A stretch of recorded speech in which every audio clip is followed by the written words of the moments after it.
दोस्तों नमस्कार। अब लोकसभा चुनाव में केवल 9 महीने का समय बाकी है। राजनीतिक बिसात बिछने लगी है। नरेंद्र मोदी को अब एनडीए की याद सताने लगी है, इसलिए वो छोटे छोटे राजनीतिक दलों के साथ गठबंधन बनाने की कोशिश कर रहे हैं। लेकिन दूसरी तरफ इस बार विपक्ष कुछ ज्यादा ही मुस्तैद और एकजुट नजर आ रहा है। पिछले महीने की 23 तारीख को पटना में 15 राजनीतिक दलों की बैठक हुई और उसमें आपसी विश्वास और एकजुटता के साथ चुनाव लड़ने का संकल्प किया गया। अब इस महीने की 16 और 17 तारीख को बेंगलोर में बैठक होने जा रही है, जिसमें मल्लिकार्जुन खड़गे, नीतीश कुमार, राहुल गांधी सहित देश के तमाम विपक्ष के नेता एकजुट होंगे और वहां पर चुनाव को कैसे लड़ा जाए और किन किन राजनीतिक दलों के साथ कैसे तालमेल बिठाया जाए, इसको लेकर के पुख्ता कार्य योजना बनेगी। और शायद वो मिनिमम प्रोग्राम भी बने, वो आइडियोलॉजी भी तय हो, वो कार्य योजनाएं भी तय हो कि जिसके आधार पर आगामी चुनाव में भारतीय जनता पार्टी को कड़ी चुनौती दी जाए। दोस्तों, इन सब के बीच में एक प्रश्न आज भी अनुत्तरित है कि उत्तर प्रदेश में क्या होगा, क्योंकि ये वो राज्य है जहां से दिल्ली का रास्ता तय होता है। सबसे ज्यादा 80 लोकसभा सीटें आती हैं। 2014 और 2019 के चुनाव में भारतीय जनता पार्टी को यहां सर्वाधिक सफलता मिली। 2014 के चुनाव में तो 80 लोकसभा सीटों में से 71 पर उसने जीत हासिल की थी और उसका सहयोगी दल, अपना दल, 2 सीटें जीत करके एनडीए को 73 सीटें मिली थी। मतलब समूचे विपक्ष का लगभग सूपड़ा साफ हुआ था। बीएसपी 1984 में स्थापित हुई कांशीराम की अगुवाई में वो पार्टी 0 पर आ गई थी। समाजवादी पार्टी को कुल मिलाकर के 5 सीटें मिली थी और कांग्रेस को महज 2। ऐसे में यह सवाल फिर से उठ रहा है कि अगर विपक्ष की एकजुटता उत्तर प्रदेश में नहीं हो पाती है तो क्या भारतीय जनता पार्टी इसी उत्तर प्रदेश के जरिए फिर से दिल्ली की सत्ता में अपनी दावेदारी को मजबूत करेगी, या उत्तर प्रदेश का विपक्ष भी एकजुट होगा? और अगर एकजुट होता है तो क्या उसे कामयाबी मिलेगी?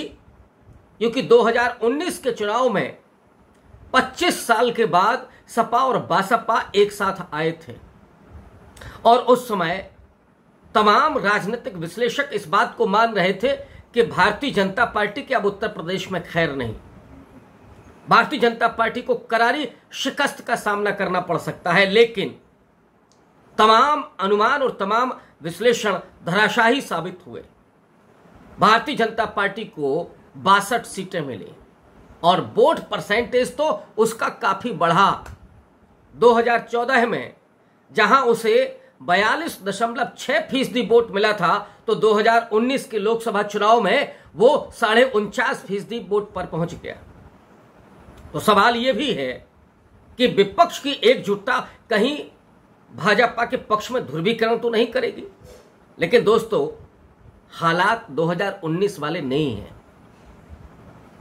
इस समय नरेंद्र मोदी का 9 साल का कार्यकाल, उनकी असफलताएं, एंटी इनकम्बेंसी, महंगाई की चरम अवस्था, बेरोजगारी, किसानों की बदहाली और इस देश में बढ़ती हुई गरीबी और भुखमरी, और उसके ऊपर से दलितों और आदिवासियों पर होने वाले अत्याचार, आरक्षण को लगभग समाप्त करने की पूरी साजिश, निजीकरण को बढ़ावा, अल्पसंख्यकों को डरा करके रखना, और अल्पसंख्यकों में सिर्फ मुस्लिम नहीं, ईसाइयों को भी, सिखों में एक अलग किस्म की बेचैनी है। और यही वजह है कि खालिस्तान का नारा भारत से लेकर के और कनाडा तक गूंज रहा है। तो भारतीय जनता पार्टी के 10 साल के इस कार्यकाल ने क्या इस देश में केवल विभाजन पैदा किया है, संप्रदायों के बीच में वैमनस्यता पैदा की है? दक्षिण और उत्तर को लेकर के एक पूरा विभाजन दिखाई पड़ता है। लेकिन दोस्तों, उत्तर प्रदेश में इस बार कुछ और राजनीतिक बिसात बिछ रही है। तमाम छोटे छोटे राजनीतिक दलों की भी बड़ी भूमिका होगी, और ये वो राजनीतिक दल हैं जो 90 के दशक में, 80 के दशक में जिनके नेता मान्यवर कांशीराम के साथ ट्रेनिंग ले रहे थे, सामाजिक आंदोलन में शामिल थे। वो दलित पिछड़ों की जो सांस्कृतिक चेतना है उसको उभारने में काम कर रहे थे। उनमें चाहे ओम प्रकाश राजभर हो, संजय निषाद हो, या अपना दल के जो इस समय की लीडरशिप है अनुप्रिया पटेल से लेकर के पल्लवी पटेल तक, वो हो, या संजय चौहान हो, या बुंदेलखंड में कुशवाहों के नेता बाबू सिंह कुशवाहा हो। ये तमाम जो छोटे छोटे राजनीतिक दल हैं जिनकी अपनी पहचान और जिनकी अपनी सीमा उनकी अपनी जाति तक सीमित है, लेकिन ये बड़ी भूमिका अदा करने वाले हैं। लेकिन सबसे बड़ा सवाल उत्तर प्रदेश की राजनीति में है कि मायावती क्या करेंगी। मायावती को सबसे ज्यादा अप्रत्याशित राजनेता के तौर पर आजकल देखा जाने लगा है। कई बार उन पर यह आरोप लगता है कि वो भारतीय जनता पार्टी के साथ आंख मिचौली खेल रही हैं, वो शायद मिली हुई हैं, कुछ लोग ऐसा भी कहते हैं। और कई आरोप जो उनके ऊपर हैं उसके जरिए क्या मायावती की जबान बंद करने की कोशिश हो रही है? क्योंकि मायावती जितना हमला सत्ता पक्ष पर नहीं करती, उससे ज्यादा कहीं वो कांग्रेस और सपा पर करती हैं। इसमें कोई दो राय नहीं है कि उत्तर प्रदेश ही नहीं बल्कि समूचे भारत का, मैं उत्तर से लेकर के दक्षिण भारत तक की बात कर सकता हूं, जो दलित समाज है वो मायावती को लेकर के संवेदनशील है। वो उनमें एक प्रधानमंत्री की छवि देखता था, लेकिन मायावती ने ऐसे लगता है कि जैसे वो सत्ता की भूख को खत्म ही कर दिया है।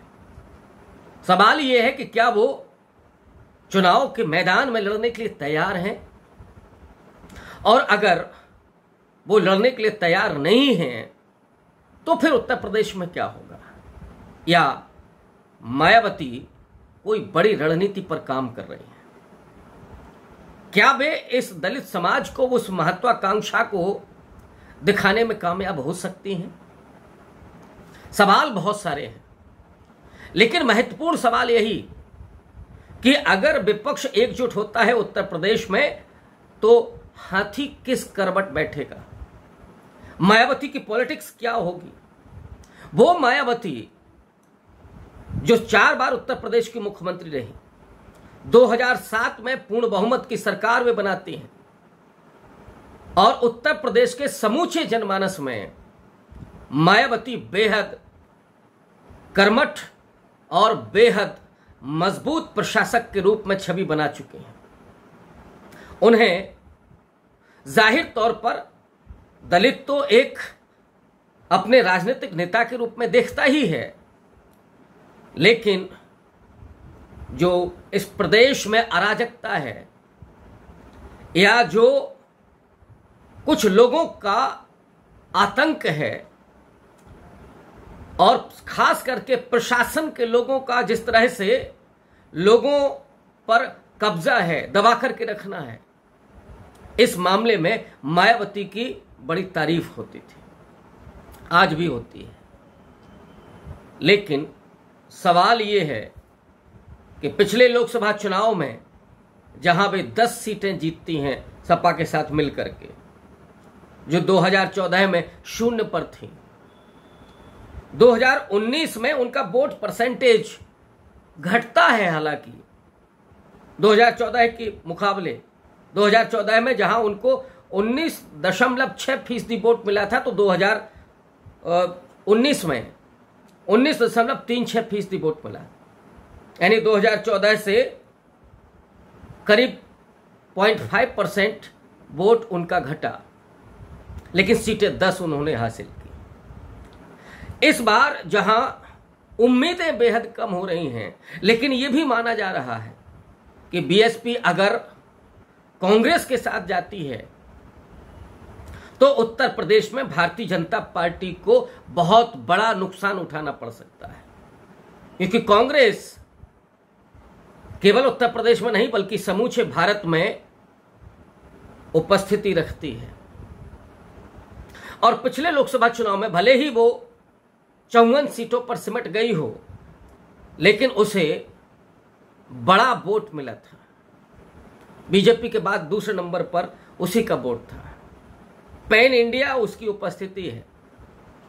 आज तो दक्षिण भारत के कर्नाटक जीतने के बाद और राहुल गांधी की भारत जोड़ो यात्रा के बाद कांग्रेस पार्टी को लेकर के लोगों की उम्मीदें बहुत ज्यादा बढ़ गई हैं। उत्तर प्रदेश में भी उथल पुथल है अल्पसंख्यकों में और दलितों में। जब से मल्लिकार्जुन खड़गे राष्ट्रीय अध्यक्ष हुए हैं और राहुल गांधी जो प्रो दलित और ओबीसी की राजनीति कर रहे हैं, खुल करके उनके एजेंडे में दलित, आदिवासी और पिछड़ा है। वे सामाजिक न्याय की राजनीति पर बेहिचक बोल रहे हैं। निजीकरण में आरक्षण के सवाल पर, जुडिशरी में आरक्षण के सवाल पर वो इस बात को रेखांकित कर रहे हैं कि यहां पर भी दलितों, पिछड़ों और आदिवासियों को भूमिका होनी चाहिए, उनको आरक्षण मिलना चाहिए। यहां तक कि उन्होंने तो अपने संगठन में भी इन हाशिए के समुदायों के लिए 50% आरक्षण घोषित कर दिया है। ऐसे में उत्तर प्रदेश की जमीन भले ही कांग्रेस पार्टी के लिए अभी बेहद कमजोर मानी जा रही हो, क्योंकि पिछले विधानसभा चुनाव में उसे केवल 3.25% वोट मिला था, लेकिन आज की तारीख में अल्पसंख्यक उसकी तरफ शिफ्ट होते हुए दिख रहा है। बावजूद इसके कि नरेंद्र मोदी मुसलमानों के भीतर भी विभाजन पैदा करने की कोशिश कर रहे हैं। उसमें पसमानदा के सवाल को लेकर के वो आ रहे हैं, पसमानदा को अपने साथ जोड़ने की बात कर रहे हैं। तो अशराफिया मुसलमान और पसमानदा मुसलमान, ये विभाजन भाजपा कर रही है। और ये भी संभव है कि पसमानदा कुछ बीजेपी के साथ जा सकता है, लेकिन अगर विपक्ष एकजुट होता है तो जो बदलाव के लिए वोट करने वाला समाज है, चाहे वो दलित हो, पिछड़ा हो, आदिवासी हो, सिख हो, मुसलमान हो, ईसाई हो, वो उस विपक्ष के साथ एकजुट होगा। वो राजनीतिक पार्टी चाहे बीएसपी हो, चाहे कांग्रेस हो, चाहे सपा हो, आरएलडी हो, जेडीयू हो, उनके साथ एकजुट होगा। क्योंकि ये पिछले विधानसभा चुनाव में भी उत्तर प्रदेश में दिखा और इस बार तो कुछ ज्यादा ही मजबूत परिस्थितियां विपक्ष के लिए बनती हुई दिख रही हैं। ऐसे में यह माना जा रहा है कि जो बीएसपी एक दौर में 15 और 85 के नारे के साथ आगे बढ़ी थी और खास करके कांशीराम ने अति पिछड़ा पर काम किया था, उसमें कश्यप, नाई, तेली, कुम्हार, नोनिया, राजभर, विश्वकर्मा, इन तमाम जातियों के लीडर पैदा किए थे कांशीराम ने। और आज वही लीडर आपको दिखाई पड़ रहे हैं, चाहे सुभाषपा हो, महान दल हो, अपना दल, कमीरावादी हो, जन अधिकार पार्टी हो, निषाद पार्टी हो, या संजय नोनिया चौहान की जनवादी सोशलिस्ट पार्टी हो। ये वही लीडरशिप है जो कांशीराम के साथ पैदा हुई थी। कांशीराम ने जिसको उभारा था, जिसको एक दिशा दी थी। आज वे तमाम समुदाय और तमाम राजनीतिक दल भारतीय जनता पार्टी से मुक्ति पाने के लिए छटपटा रहे हैं। तो क्या वो इस गठबंधन के साथ आएंगे? और बीएसपी के बारे में आज भी भले ही उसके पास कोई सीट नहीं है, एक सीट उसको विधानसभा में मिली थी, वो माना जाता है कि उनकी खुद की अपनी जीत है वो, लेकिन बावजूद इसके बीएसपी को इग्नोर नहीं किया जा सकता। ये जो अति पिछड़ा और दलित और अल्पसंख्यक बीएसपी के साथ एकजुट हुआ था, भारतीय जनता पार्टी ने यही तोड़फोड़ की है। नॉन जाटव, दलित और अति पिछड़ा को उन्होंने अपने साथ जोड़ा है। ये जो 49.5% वोट था वो यूं ही हवा में नहीं मिला है।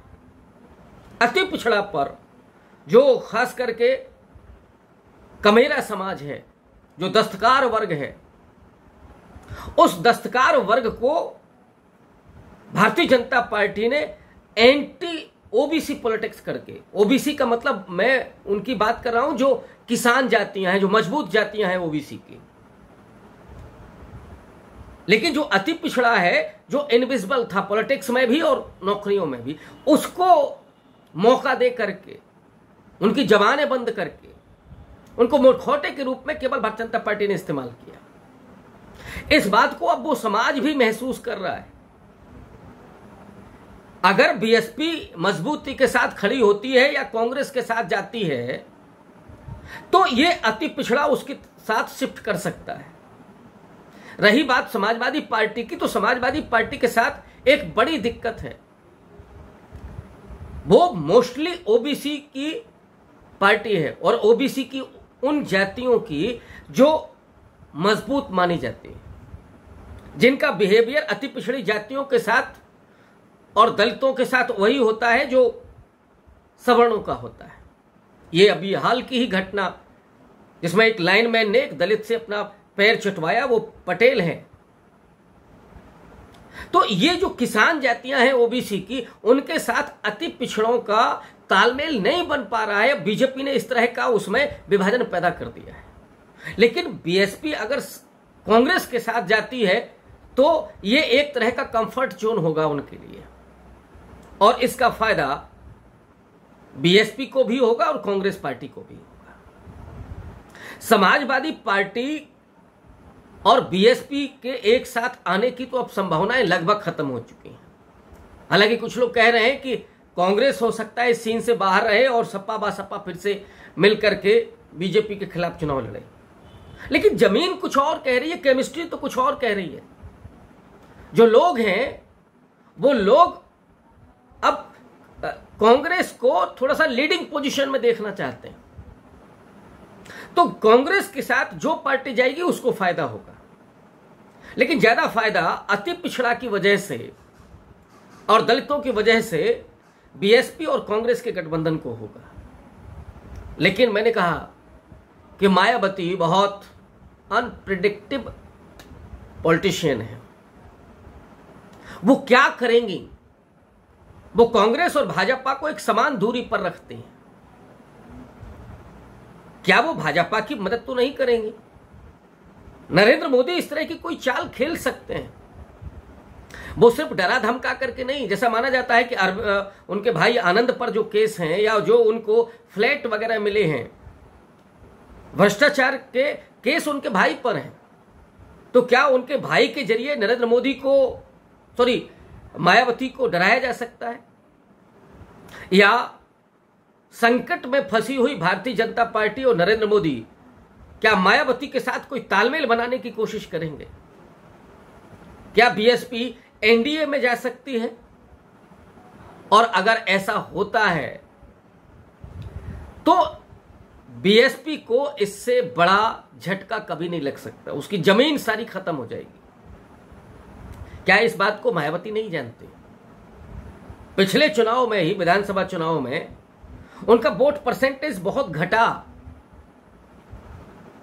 12.9% पर आ गया, 13% के नीचे भी उनका वोट सिमट गया।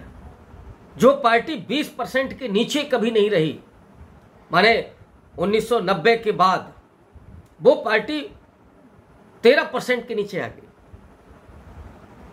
और अगर वो बीजेपी के साथ जाती हैं